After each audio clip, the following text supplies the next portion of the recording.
Bismillahirrahmanirrahim. Assalamualaikum warahmatullahi wabarakatuh. Alhamdulillah, semoga kita senantiasa diberikan nikmat kesehatan sehingga kita dapat menjalankan aktivitas sehari-hari dengan baik. Pada kesempatan ini saya akan menyampaikan materi pendidikan anti korupsi. Pada pertemuan pertama, materi yang akan kita sampaikan tentang kontrak belajar.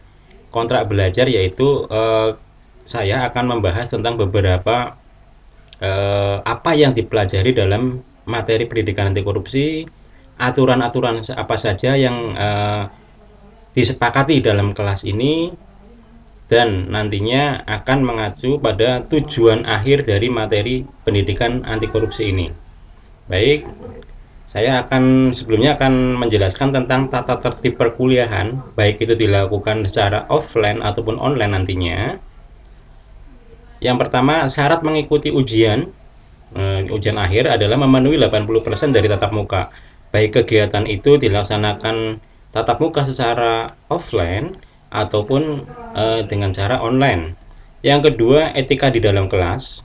Sehingga kami harapkan, karena ini materi adalah sifatnya pembentukan soft skill, maka diharapkan para mahasiswa itu aktif terlibat dalam kegiatan proses pembelajaran ini. Yang ketiga, mengenakan pakaian yang sopan, tidak diperkenakan mengenakan sandal sepatu atau sepatu sandal dan kaos walaupun berkerah, dan akan diberikan sanksi bagi mahasiswa yang melakukan ketidakjujuran dalam pelaksanaan ujian dan dalam penyelesaian tugas-tugas mandiri. Otomatis nilai akan saya berikan nilai E. Maksudnya seperti ini.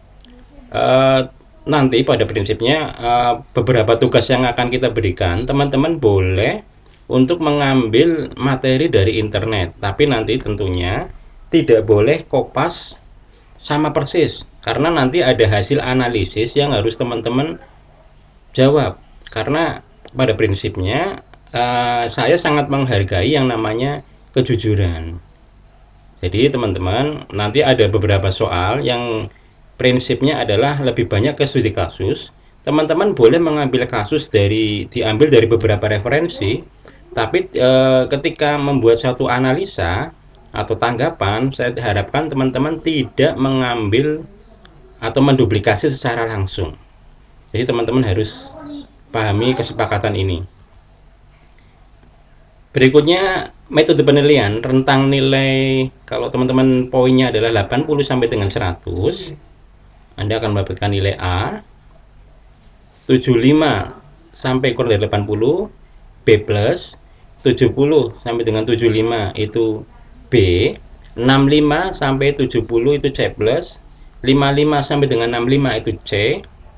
40 sampai dengan 55 itu D, dan 00 sampai dengan 40 E. Maka ini adalah sebagai patokan atau gambaran nanti nilai yang akan didapat teman-teman pada mata kuliah pendidikan korupsi pada kesempatan hari ini. Oke, selanjutnya komponen penilaian. Yang pertama, absensi 15%. Jadi total presensi yang kita berikan adalah 15% dari presensi, tugas 20%, UTS 30%, dan UAS 35%. Jadi totalnya adalah 100%. Nilai ini akan diakumulasikan dari total materi yang akan kita berikan dibanding dengan poin bobot ini prosentasenya. Oke. Nanti teman-teman akan kita berikan tugas secara kelompok ataupun individu. Tugas kelompok itu nanti harapannya teman-teman dapat bekerja sama dengan baik dalam satu kelompok. Nanti kelompok bisa kami tentukan atau teman-teman memilih sendiri. Kita akan memberikan beberapa tugas yang pada prinsipnya adalah tugas-tugas tersebut dikerjakan, didiskusikan, kemudian hasilnya nanti dipresentasikan. Selanjutnya adalah tugas individu masing-masing kelompok. Nanti tugasnya bisa banyak, nanti akan kita sampaikan pada waktu pertemuan berikutnya. Itu tugas individu mempengaruhi pada nilai poin 2, yaitu tugas yang 20%. Jadi harapannya teman-teman bisa memahami aturan yang akan kita sepakati bersama. Ya, tujuan mata kuliah pendidikan anti korupsi adalah mata kuliah anti korupsi tidak dilandaskan pada satu perspektif keilmuan saja, berlandaskan pada fenomena permasalahan serta pendekatan budaya yang diuraikan di atas. Pada prinsipnya seperti ini teman-teman. Kami kebetulan kita bergerak di bidang komputer ya, nanti sehingga kita mempelajari materi ini lebih banyak ke pendekatan secara individu. Maksudnya adalah kita tidak mempelajari karena kita bukan fakultas hukum, kita bukan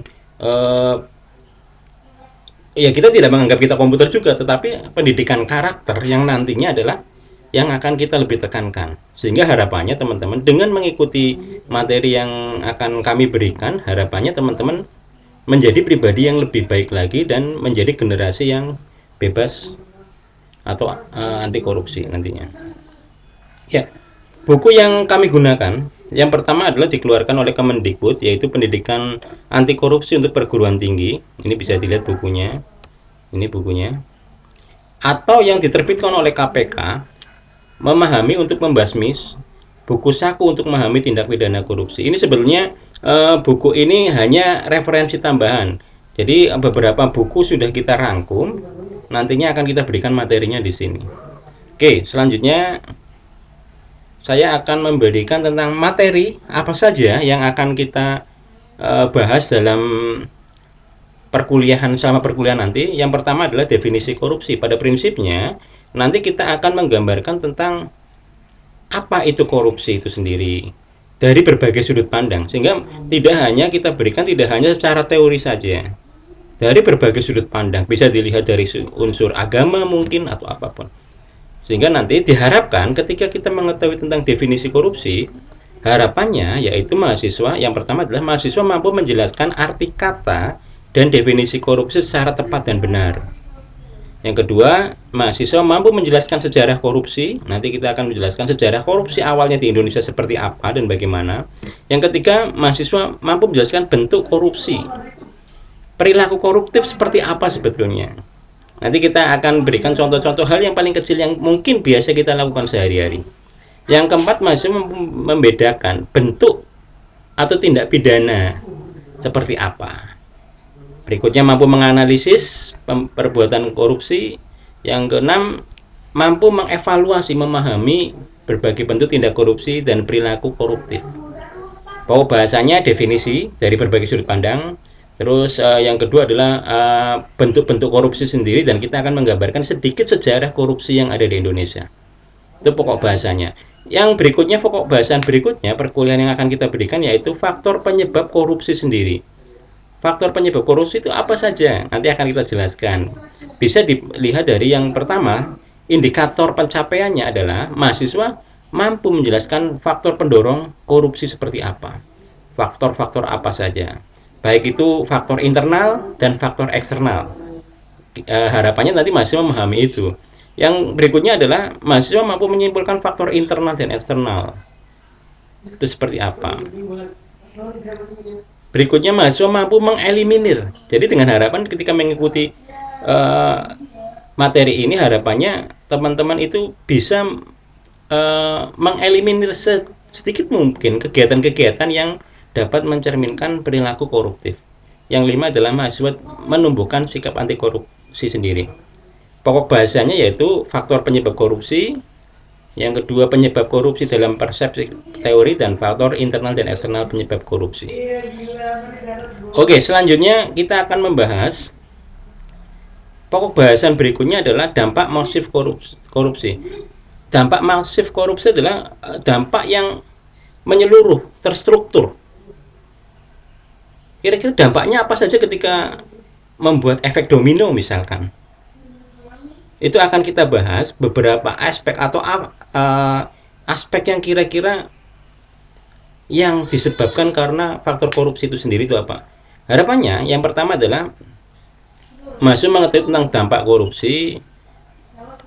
Nah, ini nomor 2 itu penting.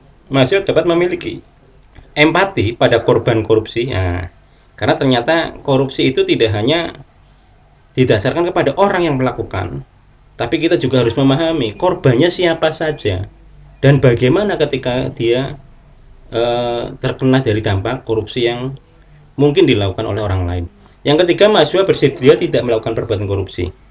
Dampaknya apa saja? Yang pertama dampak ekonomi, sosial, kemiskinan masyarakat, birokrasi pemerintah, dampak politik dan demokrasi, penegakan hukum, pertahanan keamanan, dan kerusakan lingkungan. Sehingga materi ini juga akan kita berikan kepada teman-teman semua. Selanjutnya, nilai-nilai anti korupsi pada prinsip anti korupsi. Jadi nilai-nilainya apa saja sih yang penting atau poin itu yang pada tindakan anti korupsi itu? Prinsipnya seperti apa? Indikatornya, mahasiswa mampu menjelaskan nilai-nilai anti korupsi untuk mengatasi faktor internal penyebab terjadinya korupsi. Yang kedua, mahasiswa mampu menjelaskan prinsip anti korupsi yang berpedoman pada nilai anti korupsi. Yang ketiga, mahasiswa mampu memberikan contoh. Nah, ini dia. Ini penting sekali. Ketika perilaku kita menjadi semakin bagus, perilaku kita baik dan sebagainya, kita harus memberikan contoh seperti apa terhadap poin itu.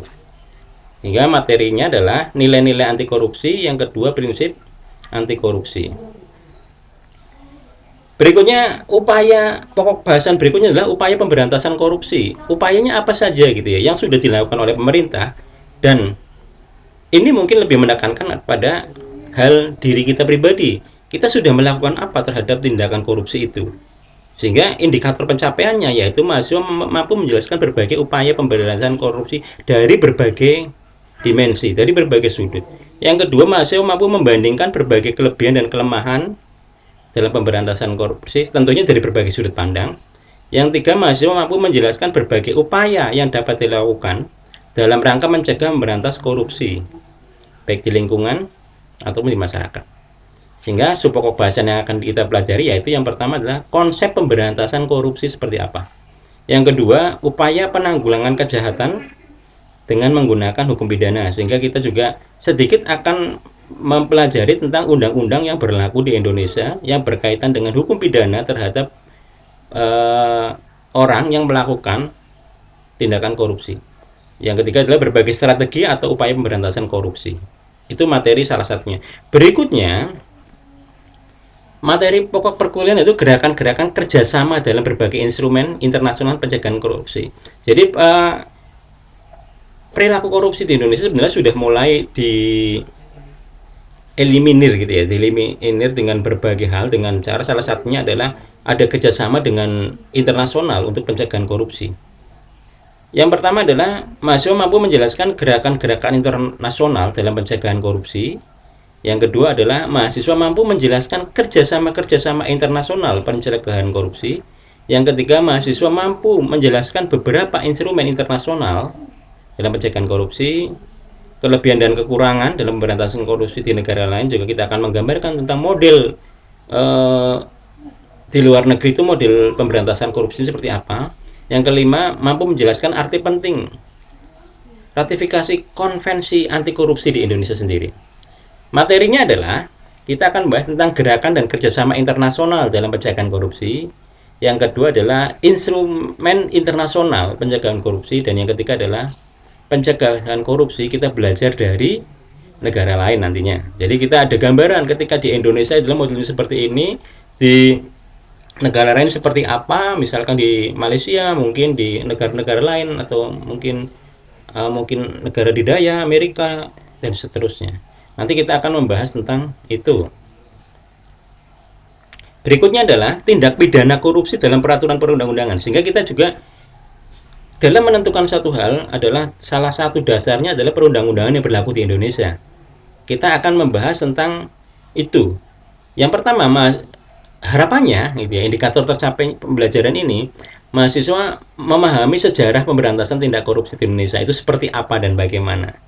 Mahasiswa memahami alasan dan latar belakang perubahan peraturan perundang-undangan. Mahasiswa memahami tentang tindak pidana.